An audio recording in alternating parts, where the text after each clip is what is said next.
हमारे बापू गांधी जी ने ये भी कहा था गौ हत्या बंद करो। हुई क्या बंद? कांग्रेस ने किया बंद? क्यों मानते हो फिर गांधी जी को?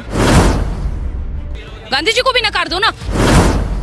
मध्य प्रदेश में भुज मंदिर, उसके पैर के बराबर, उनके चरण के बराबर नहीं है ये ताजमहल। पूरे ब्रह्मांड का धर्म ही सनातन है, क्योंकि सनातन के अलावा और कोई धर्म ही नहीं है जिसको ये क्रिश्चियन और इस्लाम कह के बैठे हैं। ये सब कोई धर्म है ही नहीं कि मुसलमानों के लिए 56 कंट्री है, ये देश हिंदुओं का है। मैं एक बात बता दूं, योगी आदित्यनाथ के तो मैं साथ हूं ही, उनके बयान के साथ, तो वो कुछ भी बोले मैं आंख कान बंद करके सब में एग्री करूं।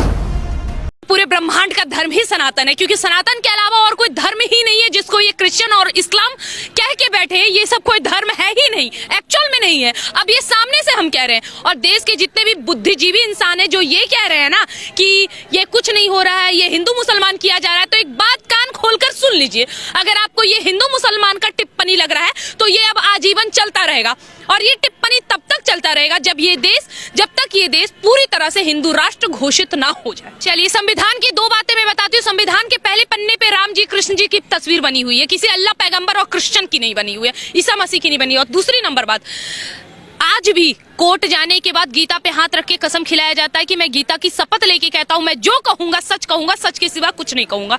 तो आप कैसे बोल सकते हैं कि संविधान और हमारा धर्म अलग है?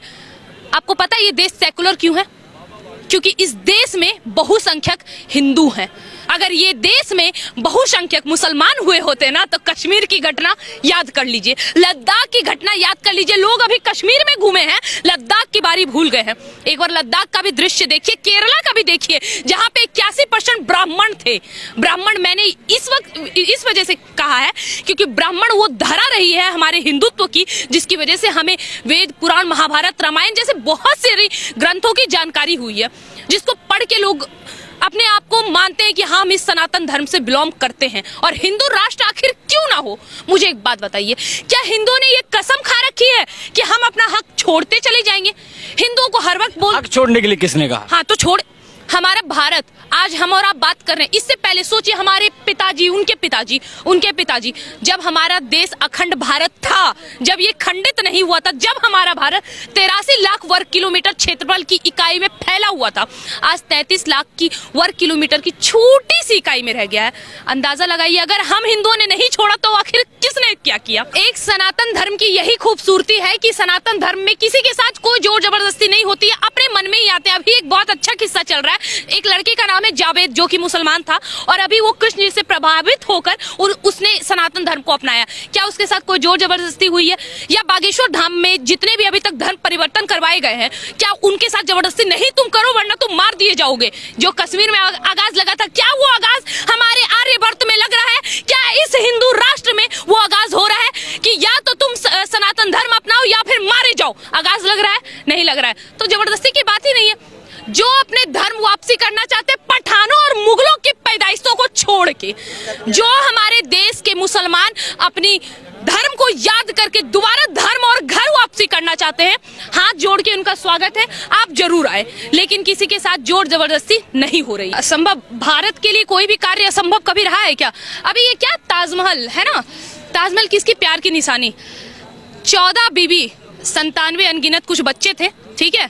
उसके बाद उनकी बीवी, जिनके नाम पे मुमताज के नाम पे वो ताजमहल बन गया, बीवी मरती है, इतना प्यार करते थे कि मरने के बाद उनकी बहन से शादी कर लिया, ठीक है, और उसको देश ने प्यार की निशानी दे रखा है। और राम सेतु को काल्पनिक कहते हैं। मध्य प्रदेश में भुज मंदिर, उसके पैर के बराबर, उनके चरण के बराबर नहीं है ये ताजमहल। हमारे देश में ऐसी रहस्यमयी मंदिरें रही हैं जिनको तोड़ने का काम ये मुगलों ने ही किया है। अंग्रेजों ने तो फिर भी क्या कोशिश की कि लूट लेंगे, सामान लूट लिया यहाँ से। हमारे नटराज की मूर्ति, हमारे सरस्वती माँ की मूर्ति अभी भी विदेशों में रखी हुई है, स्टोर की गई है वहाँ पे, जो लोग म्यूजियम में जाके देखा करते हैं। लेकिन मुगलों ने क्या किया है? हमारे देश की सभी संस्कृति, सभी धरोहर को तोड़ा है।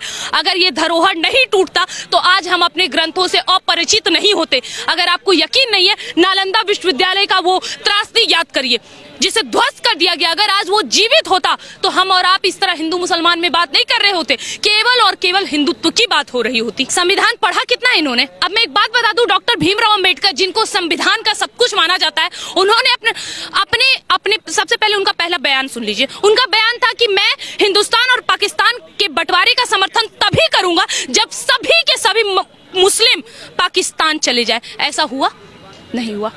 चलो कांग्रेस और भी एक आदमी को मानती है, बापू, हमारे बापू गांधी जी। गांधी जी ने ये भी कहा था गौ हत्या बंद करो। हुई क्या बंद? कांग्रेस ने किया बंद? क्यों मानते हो फिर गांधी जी को? गांधी जी को भी नकार दो ना। कांग्रेस ने हर वक्त वही काम किया जिससे जो फायदा मिले उसको अपना लो और बाकी सबको जाने दो। कांग्रेस को इतना वैल्यू ही क्यों दे रहे हैं सर? देश को आजाद करवाने वाली पार्टी, तो गांधी जी की बात मानो ना। वो कहते हैं यार गांधी जी की बात नहीं मान रहे, गांधी जी की विचारधारा को त्रास किया जा रहा है। गांधी जी के कितने आदर्श को ये फॉलो करते हैं और कितने लोगों ने संविधान पढ़ा होगा? चलिए ठीक है, अभी तो बिहार के शिक्षा मंत्री, माफ करिएगा मैंने शिक्षा मंत्री बोल दिया, ये पाप होगा, क्योंकि अगर शिक्षा मंत्री ऐसे होंगे तो न जाने हमारे बच्चों पे क्या असर पड़ेगा। जिन्होंने कभी रामचरितमानस का पन्ना भी उठा के नहीं पढ़ा होगा, उन्होंने शूद्र और ब्राह्मण का परिभाषा दे दिया। रट्टू तोता की तरह अदम जात में विद्या पाए, भयो यथा अहि दूध पिलायो। उन्होंने ये कह तो दिया, अर्थ भी समझा दिया, लेकिन उनको ये नहीं पता था कि जो शूद्र का बात वैदिक काल में हुआ और जो शूद्र अभी हमारे देश में मौजूद है, उनका आपस में कोई कनेक्शन नहीं है। उनको ये पता है? नहीं पता। चलिए ठीक है, आप तो खैर भगवान को तो मानते ही नहीं है, डॉक्टर भीमराव अंबेडकर को मानते हैं ना। उन्होंने भी इंक्लूड किया है अपने स्वयं की किताब में अंबेडकर। आप चाहे तो उसको पढ़ें और उसमें ये सर्च करें कि कहां पे शूद्र के बारे में दिया है। डॉक्टर भीमराव अंबेडकर ने भी पूर्ण रूप से ये कह दिया है कि जिस शूद्र का बात वैदिक काल में हुआ और जो शूद्र हमारे देश में, वो एक नहीं है। सर इन लोगों को कोई किसी से मतलब नहीं है। और नरेंद्र मोदी जी ने जो कहा कि मुसलमानों से आप बात करिए, उनके विरुद्ध कुछ मत बोलिए, वो इस वजह से क्योंकि उनको भी पता है कि सरयू नदी किनारे कितनी सिखा नोची गई है, और वो सिखा नोचने वाले जो अपने आप को आज पठान और मुगल ये मुसलमान कह रहे हैं, वो और कोई नहीं, हमारे ही है। कोई राजपूत के हैं, कोई ब्राह्मण के हैं, कोई वैश्य के हैं, कोई शूद्र हैं। कुल मिला के बात यह है कि वो मुसलमान नहीं बल्कि हिंदू है। वो हिंदू हैं और वो हिंदुओं के लिए बोला जा रहा है, ना कि मुसलमानों के लिए। मुसलमानों के लिए 56 कंट्री है, ये देश हिंदुओं का है, सर्वप्रथम हिंदू का, और इसलिए वो अभी से ये हिंदू राष्ट्र है। और अब हम इसे सेकुलर कंट्री का नाम से बोलना ही छोड़ दिया, अब ये हिंदू राष्ट्र है और अभी से है और आज से है। सनातन धर्म बनाने का रीजन क्या था? धर्म का मतलब क्या होता है? कितने लोगों को लगता है धर्म मतलब इस्लाम धर्म, धर्म मतलब सनातन धर्म, या फिर धर्म मतलब क्रिश्चियन धर्म? धर्म हर तरह का होता है। एक पति का पत्नी के लिए भी धर्म होता है, माँ का बेटे के लिए भी धर्म होता है, बेटे का माँ के लिए धर्म होता है, बेटे का पिता के लिए धर्म होता है, परिवार का आपस में भी धर्म होता है, उसको भी धर्म कहते हैं। ना कि किसी चीज को बड़ा सा टैग देके उसको धर्म का ठप्पा लगा दो।